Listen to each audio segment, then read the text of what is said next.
கிறிஸ்துக்குள் அன்பான இறை மக்களே, உலக இரட்சகர் இயேசு கிறிஸ்துவின் நாமத்தில் உங்களை அன்போடு கூட நான் வாழ்த்துகின்றேன். இந்த நாள் ஒரு சிறப்பான மகிழ்ச்சியான ஒரு நாள். ஒரு தனிப்பட்ட மனிதனுக்கு மட்டுமல்லாமல் முழு உலகத்துக்கும் ஒரு சந்தோஷம் கொடுக்கின்ற ஒரு நாள். ஆகையால் தான் 2000 ஆண்டுகளுக்கு முன்பதாக அன்றைக்கு தேவதூதனால் சொல்லப்பட்ட ஒரு வசனம், லூக்கா 2ஆம் அதிகாரம் 11ஆம் வசனம், இன்று கர்த்தராகிய கிறிஸ்து என்னும் இரட்சகர் உங்களுக்கு தாவீதின் ஊரில் பிறந்திருக்கின்றார். என் அன்பு இறை மக்களே, எத்தனை ஒரு பெரிய ஒரு மகிழ்ச்சி! முழு உலகத்துக்கும் இரட்சகர் பிறந்த ஒரு நற்செய்தி. இந்த உலகத்திலே அநேகர் பலவிதமான தேவைகளோடு, கவலையோடு, கஷ்டத்தோடு, பாடுகளோடு கூட வாழ்ந்து கொண்டு இருக்கும் பொழுது ஒரு நற்செய்தி, உலகத்தின் இரட்சகர் உங்களுக்காக பிறந்திருக்கின்றார். என் அன்பு இறை மக்களே, இந்த நாளிலே வேதத்தில் இன்னொரு வசனத்தையும் நான் இன்றைக்கு சுட்டிக்காட்ட விரும்புகின்றேன். பழைய ஏற்பாட்டில் இப்படியாக அந்த வசனம் சொல்லப்படு இருக்கிறது, இருளில் இருக்கும் ஜனங்கள் வெளிச்சத்தை கண்டார்கள். இருளில் இருக்கின்ற ஜனங்கள் வெளிச்சத்தை கண்டார்கள். இந்த நாளிலே கர்த்தர் நமக்கு வேண்டிய ஒளியையும் புதிய பாதையையும் நம்பிக்கையையும் கொடுப்பதற்காக, அது மட்டுமில்லாமல் நம்முடைய பாவ வாழ்க்கையிலிருந்து விடுதலை கொடுப்பதற்காக கர்த்தர் நமக்காக பிறந்த ஒரு நற்செய்தி.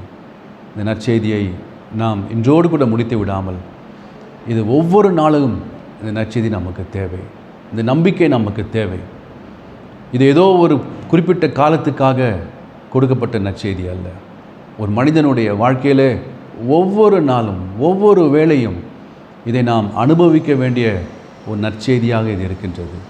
என் அன்பு சகோதர சகோதரிகளே, தமிழ் சுவிசேஷ லுத்திரன் திருச்சபையின் இளைஞர் இயக்க சார்பாக இப்படிப்பட்டதான ஒரு ஒழுங்கை அவர்கள் செய்து ஒவ்வொரு நாளும் எங்களுடைய சபை குருமார்கள் கிறிஸ்மஸ் செய்தியை இந்த அட்வென்ட் காலங்களிலே அவர்கள் சொல்லி வந்தார்கள்.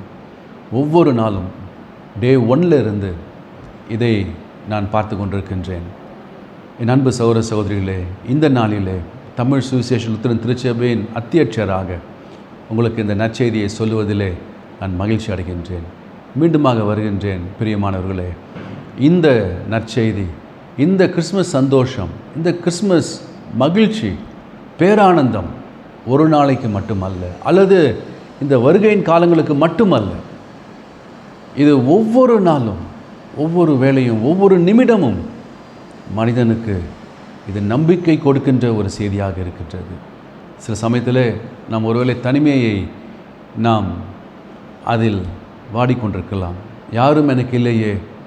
ஒருவேளை இந்த செய்தியை கேட்டுக்கொண்டிருக்கின்ற ஒரு சிலர், என்னுடைய குடும்பத்தில் என்னோடு கூட வந்து கிறிஸ்மஸை கொண்டாடுவதற்கு யாரும் இல்லை, ஒருவரும் என்னை பார்க்க வரவில்லை, நான் தனியாக வீட்டில் இருக்கின்றேன், நான் தனியாக என்னுடைய அறையில் இருக்கின்றேன், ஒருவேளை வியாதிப்பட்டு நான் என்னுடைய படுக்கையில் தனிமையிலே இருக்கின்றேன். சில சமயத்தில் பழைய காலங்களை நினைத்து நாம் வருந்துவோம். அன்றைக்கு அப்படி இருந்தது, அன்றைக்கு என் கூட அவ்வளோ பேர் இருந்தாங்க, அன்றா இன்றைக்கு நான் தனியாக இருக்கின்றேன், வியாதியில் இருக்கின்றேன். என் அன்பு சகோதர சகோதரிகளே, இந்த நாளிலே நான் உங்களை உற்சாகப்படுத்த விரும்புகின்றேன். பயப்படாதீர்கள். கடவுள் உங்களுக்காக பிறந்திருக்கின்றார். உங்களுடைய உள்ளத்திலே அவர் தவிழ விரும்புகிறார். உங்களோடு கூட ஒவ்வொரு நிமிஷமும் உங்களுடைய பாடுகளிலே அவர் பங்கு பெறுகின்ற ஒரு தெய்வமாக பிறந்திருக்கின்றார். ஆகையால் ஆண்டவரை ஸ்தோத்திரியுங்கள், ஆண்டவரை துதியுங்கள். பிரியமானவர்களே, இன்று கர்த்தராகிய கிறிஸ்து என்னும் இரட்சகர், the savior of this world is born. எத்தனை மகத்துவம், எத்தனை மகிமை! பிரியமானவர்களே, இந்த நாளிலே அப்படிப்பட்ட ஒரு உன்னதமான தெய்வத்தின் பிரசன்னம், அவருடைய பிறப்பின் சந்தோஷம் உங்களுடைய வீட்டை ஆட்கொள்வதாக, உங்களுடைய உள்ளத்தை ஆட்கொள்வதாக. ஆண்டவரை துதியுங்கள், ஆண்டவரை நீங்கள் புகழுங்கள்.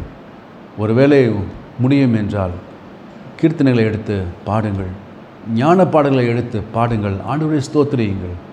கர்த்தருடைய பிரசன்னம் உங்கள் மத்தியில் இறங்கி வரும். பிரியமானவர்களே, வெளிச்சத்தை காண்போம், புதிய ஒரு நம்பிக்கையை நாம் பெற்றுக்கொள்வோம்.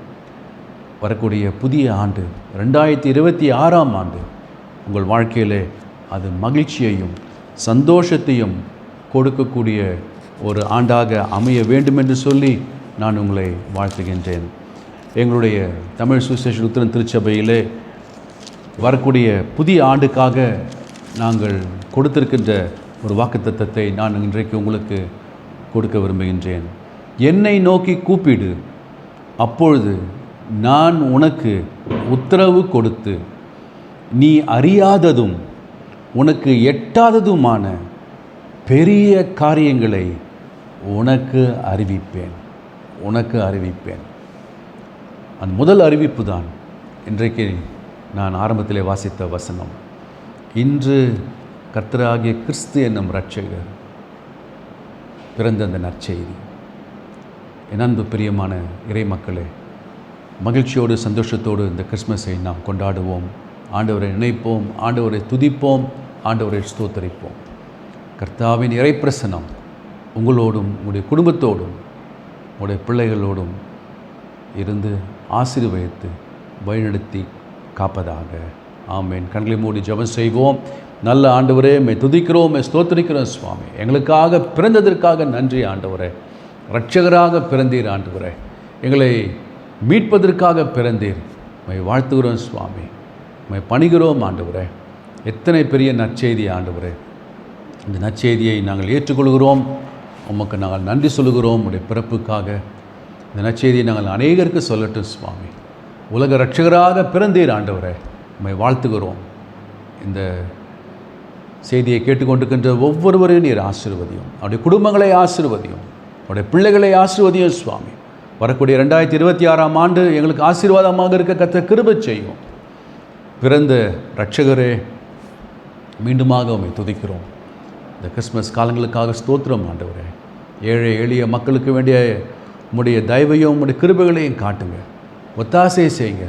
உதவிகள் வந்து கிடைக்கட்டும் சுவாமி. எங்களால் முடிந்த உதவிகளை நாங்கள் அனைவருக்கும் செய்ய எங்களுக்கு உதவி செய்யும். இந்த வேளையிலேயும் ஆண்டவரே, தமிழ் சுவிசேஷ லுத்தரன் திருச்சபையின் இளைஞர் இயக்க ஆண்டவரே, அவருடைய பணிகளுக்காக நமக்கு நன்றி செலுத்துகின்றேன். தொடர்ந்து காத்துக்கொள்ளும், அது வளரட்டும், அது பெருகட்டும். தொடர்ந்து நம்முடைய ஊழியத்தை நாங்கள் தொடர்ந்து செய்ய உதவி செய்யும். இயேசுவின் நாமத்தில் வேண்டுகிறோம் பிதாவே, ஆமென். நம்முடைய ஆண்டவராகிய இயேசு கிறிஸ்துவின் கிருபையும் பிதாவின் அன்பும் பரிசுத்தாவின் ஐக்கியமும் உங்கள் அனைவரோடு கூட இருந்து உங்களை ஆசீர்வதித்து இன்றும் என்றும் காப்பதாக. ஆமென்.